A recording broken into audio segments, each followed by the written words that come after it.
What's up, guys? Chen here. Welcome to another episode of Hoonigan Autofocus. We're out here at Willow Springs with my buddy Jeff Zwart. Hi. Hey. So this is the crazy thing. Not 24 hours ago, I was shooting drift cars with their body panels falling off and That would have been a bad sign today. burnouts and, you know, 2 JZs, all of that fun stuff. I'm the real Jay-Z. And then, you know, just one quick flight later, I'm here at Willow Springs with your 935 Pikes Peak car for 2020. Yeah. Yeah, so cool. what are you doing out here? You're just testing? Or? Yeah, so, you know, we're kind of, a couple things. One is, obviously, the car I've never driven before. And so we want to kind of pick up where we left off in 2015 at Pikes Peak of all our setups and everything and use that knowledge to put it into this car. And then second part is just give me some time to wheel it because I've not been in a racing situation that much since then. And this car is a 2-pedal car, so that's a little bit strange. It's got ABS and it's got traction control and stability management. So it's got all these things that I never had to deal with or had even an option on. So it's kind of trying to figure out what the limits are and how I can go quick using all the technology. Plus, it has air conditioning. It has air conditioning, which I run hot and I hate waiting at the bottom at Pikes Peak, but this will work out really well. Okay, so the story, we have an interesting relationship. The story between Jeff and I actually met you the last year of the dirt, right? When you made an attempt in a 997 GT2. But it was interesting for me because it was my first year at Pikes Peak, and I actually had a chance to photograph you in the dirt, which was pretty epic, honestly. It was really cool. But it's kind of interesting because, you know, over the years, as I've had a chance to know you, we both kind of realize more and more that our careers are pretty much started the same, right? Yeah. Like you did editorial, you shot Pikes Peak, and then you got into more commercial work. Yeah. And now I'm kind of just starting to follow a little bit of that path. You're doing a good job. It's more than just follow a little. You're doing a good job.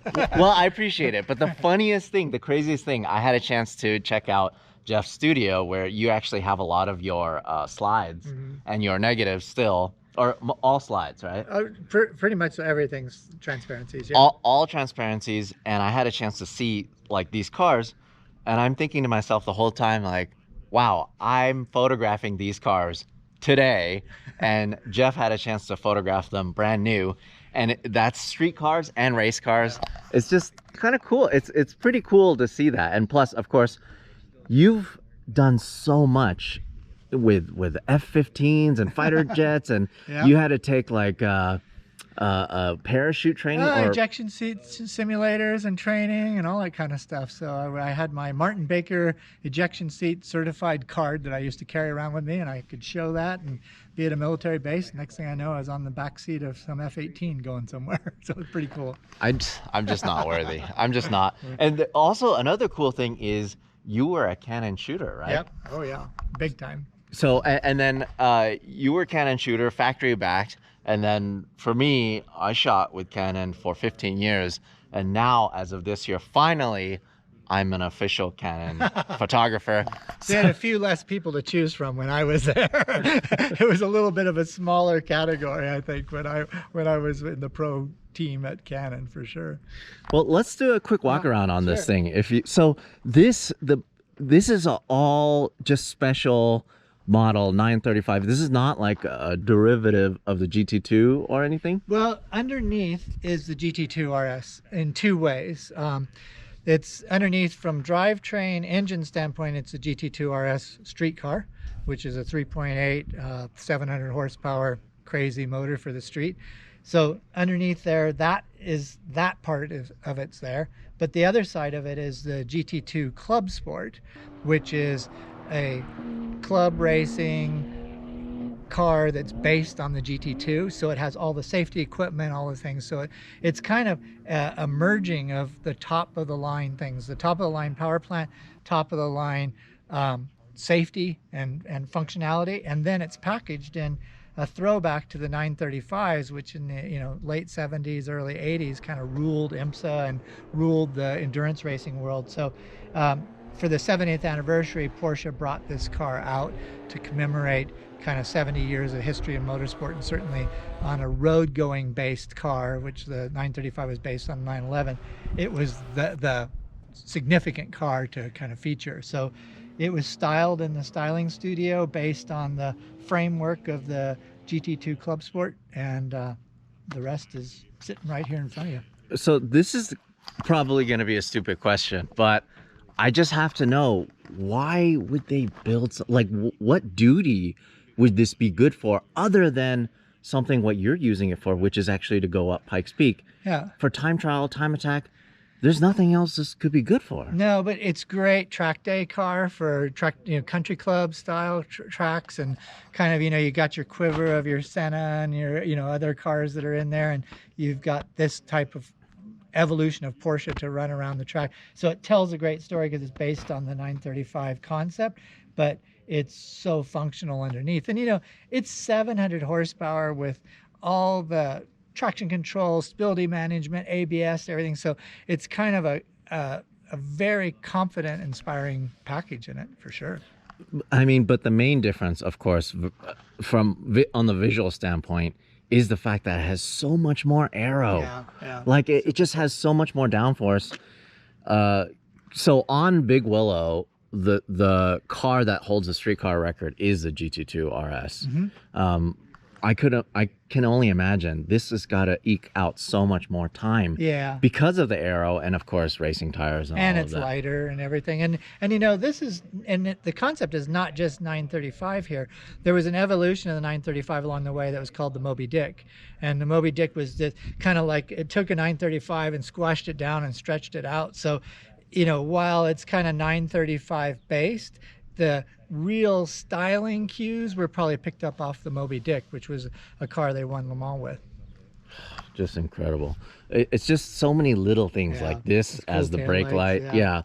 Because you actually can't really see the taillights. Yeah. And unless look at this. We got these blue looking good today. They weren't blue when we showed up. yeah, so I'm glad I got a before and after shot. Yeah. So as soon as we got here, I got a shot of these, and now they're very, very blue. But it's just so many interesting things about it, like the shape. Part of it is that it's all function. You could actually see a 911 under here. Yeah. You know, but it looks so good, but it's still functional. Yeah. That's the craziest thing. It's super cool. I mean, I'm a visual person because coming from a photography background, and a filmmaking side of things is obviously the major portion of my life. And every time I walk around this, I find a new angle on it or something. It's just such a cool car to look at, just even sitting still. But what was surprising today is, you got all this body work around you. It's quite a big car, but the faster you went in it, the smaller it got, and it kind of got up on its tiptoes where it felt really nimble and like it was ready to change direction really nicely and everything. So it was a very inspiring experience of driving, because sometimes you drive a car and go, well, that's about all I can get out of this. I kind of left today. I go, wow, this is a good start. We're going to keep going and bringing this thing up. So. It's kind of interesting also to see certain things, like, for example, this is Lexan. Yeah. And then they kept this glass as well as this.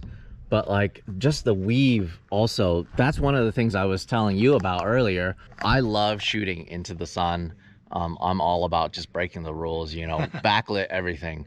But this actually rewards you if you shoot against the sun, because of the fact that the weave changes as you just move slightly. Yeah. And also on top of that, when you polarize the car, you could see so many different shapes and so many different lines that come out of it. Yeah. It's really incredible.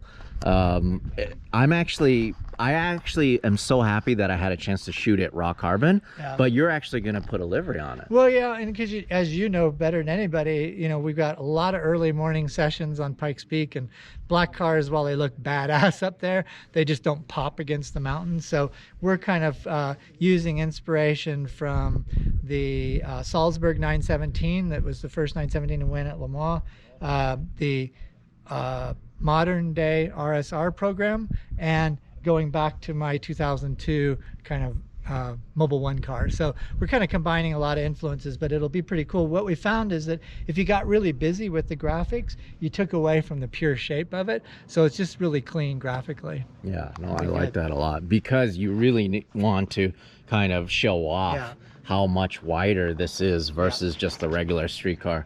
Also the door, I cannot believe how lightweight it is. It doesn't even need like a stopper, because it feels weightless. It's so light. There's just so many interesting things in this, in that there's a lot of things that are like OEM. Yep. Like for example, it's so funny that they put the headlight controls in the middle. Yep. But it's pretty cool because they've got suede dashboard, carbon fiber parts, carbon fiber steering wheel, you know, and then you've got all this, you know, basically all these space age materials around you. And then, you know, the latest from Recaro in terms of a seat here. And it's, like I said, it's the first 2-pedal race car I've driven too. So it's pretty cool to just be so basic and yet so capable. And also I love the fact that they have like analog things still, like the boost gauge, and also there's like a timer over there. There's like I don't know how you'd look at the timer.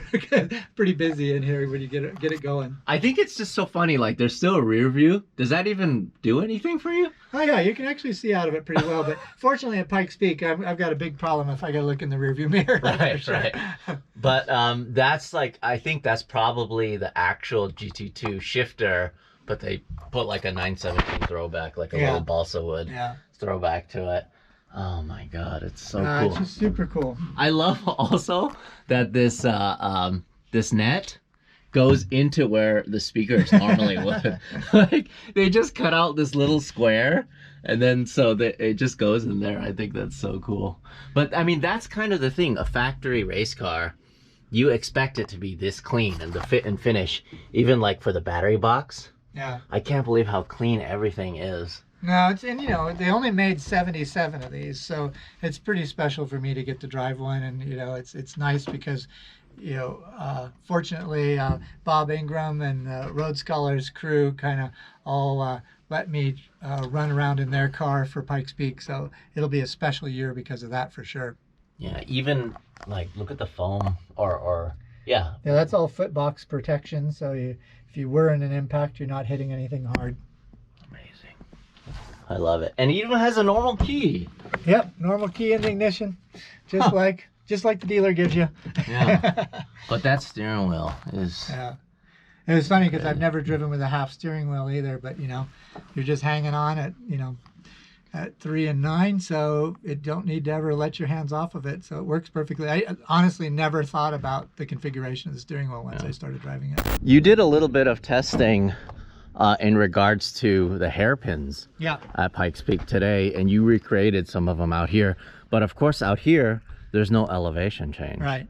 So do you think it'll be okay? Yeah, I think it'll be fine. It's I just mainly wanted to see, make sure we had enough turning radius to get around them, and just to how it felt to rush into them and turn into them. So it seemed like it worked really well. And I you know, you always, driving around a street car, you're fine, but then suddenly get a race car and it all of a sudden doesn't have enough lock. I just wanted to make sure before we got to Pikes Peak we had enough lock on that steering wheel to get around the tight stuff.